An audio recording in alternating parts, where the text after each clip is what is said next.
Let's talk about a story that an election tells. Imagine a place where more than 91% of people vote, an incredible turnout, but the winner gets through by a margin of just 2.6%. You see, this isn't just a close race. It's a shout, a powerful message from the people of Tuensang Sadar II in Nagaland. And today, we're going to listen to that message, unpack it, and see what it teaches all of us about what governance really means. Right here, in these beautiful hills of Nagaland, the ballot box isn't just a tool for voting. It's a microphone. It's how a community with a strong identity makes its voice heard. So the real story isn't just about who won or lost. It's about why people voted the way they did. And believe me, it's a message we need to hear. So this is the heart of the puzzle, isn't it? A tiny 2.6% victory margin. What is that actually telling us? Well, it's certainly not a resounding endorsement. It's a sign of a community that's deeply divided, maybe even deeply dissatisfied. A win this narrow is a flashing red light, a warning shot. We have to understand what it signals for the future. Okay, so here's our roadmap for this journey. First, we're going to feel the pulse of the people. Then, we'll dive deep into the election numbers. We'll look back and see a 30-year pattern, a kind of echo. Then, we'll diagnose the challenges today, and finally, lay out a clear blueprint for building a path forward. First things first, you have to understand the people. This is mainly an agrarian community, home to the Chang and Konyak tribes.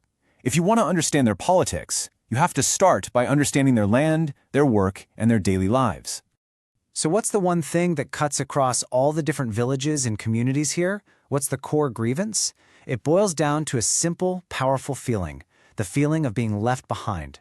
We call it the development deficit. It's that huge, frustrating gap between the promises politicians make and the reality people live every day. And this isn't some abstract political science term. It's real. It means roads that are just mud tracks. It means power that's constantly cutting out. It means not having clean piped water. It means young educated people with no jobs. It's about struggling schools and clinics. These aren't just bullet points. They are the daily burdens that make up this development deficit. And look, this is what makes it so real. This isn't a vague complaint. It's a hard fact reported right in the local newspaper. Pomchen village had no road connectivity in 2023. A road, you see, isn't a luxury. It's a lifeline. It's the connection to markets, to healthcare, to a better future. When it's missing, it's a constant, powerful symbol of neglect. And this brings us to a really important point. You know, our entire constitutional framework is built on the idea of human dignity. So when people in a village demand a basic road or access to clean water, they are not asking for a handout. They are asserting their fundamental right to live a life with dignity. That is the true purpose of governance. So, we've heard the stories from the ground. How does all this feeling, this frustration, translate into actual votes? Let's shift gears from the personal to the data. It's time to decode the 2023 mandate and see what the numbers are screaming at us. The very first number you have to see is this one, 91.4%. That was the voter turnout. That is an absolutely massive number. It tells you one thing for sure. People here are not indifferent. They are deeply engaged, highly motivated. When people show up in these kinds of numbers, it is the loudest form of political speech possible. They are demanding to be heard. And this chart shows you exactly what they said. The vote was sliced three ways. The winner took just over 36%. The runner-up was hot on their heels at about 34%. And the NPF got just under 30%. Look at how tight that is. No one party has a clear, decisive mandate. It's the classic picture of a fractured, unhappy electorate. Now, for the main opposition party, the Naga People's Front, or NPF, the story is one of a steep decline. In 2018, they had a solid 45% of the vote. Just 5 years later, that support collapsed to under 30%. That's not just a dip, that's a political earthquake. And it forces us to ask a very serious question. What went so wrong? To answer that, just looking at one election isn't enough. We have to zoom out.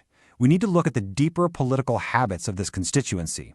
And when we do, we find this powerful pattern, an echo that goes back 3 decades.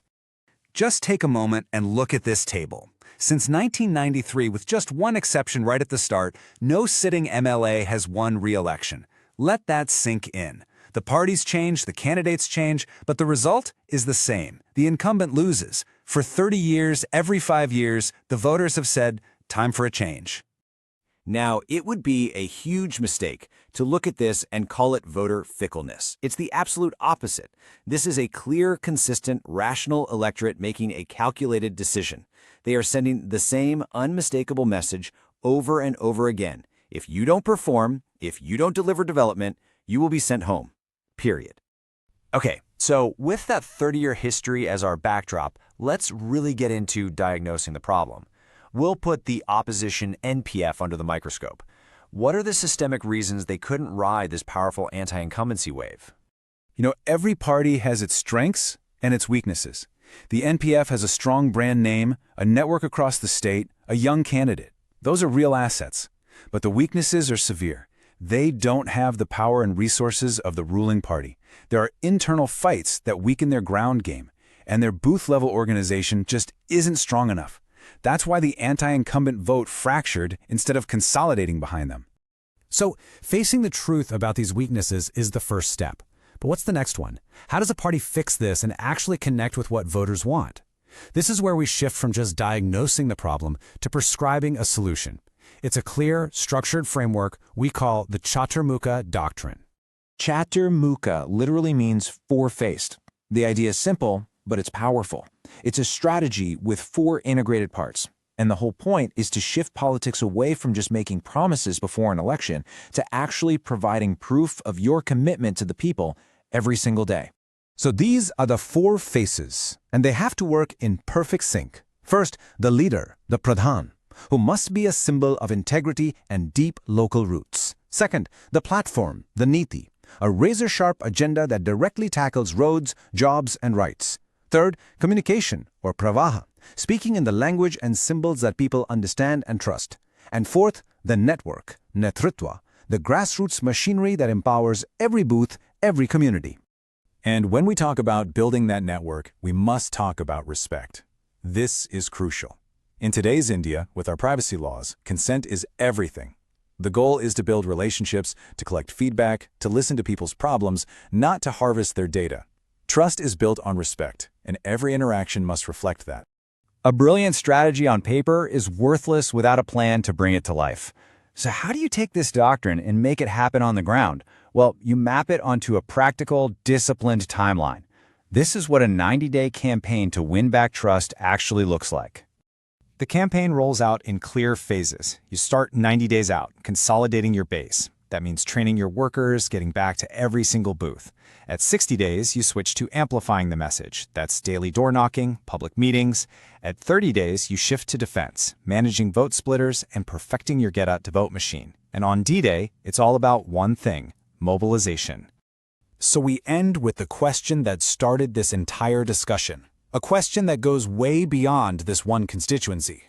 Is it possible to build a system of governance that truly earns people's trust every day, not just one that wins an election every 5 years? The lesson from Tuensang Sadar II is that people are demanding exactly that, and finding the answer will define the future of our democracy. If you want to become a people-centric leader and uplift your constituency, get in touch with blueprintstrategies.ai at mgr@blueprintstrategies.ai or call 080-4204-1602. Purpose beyond politics.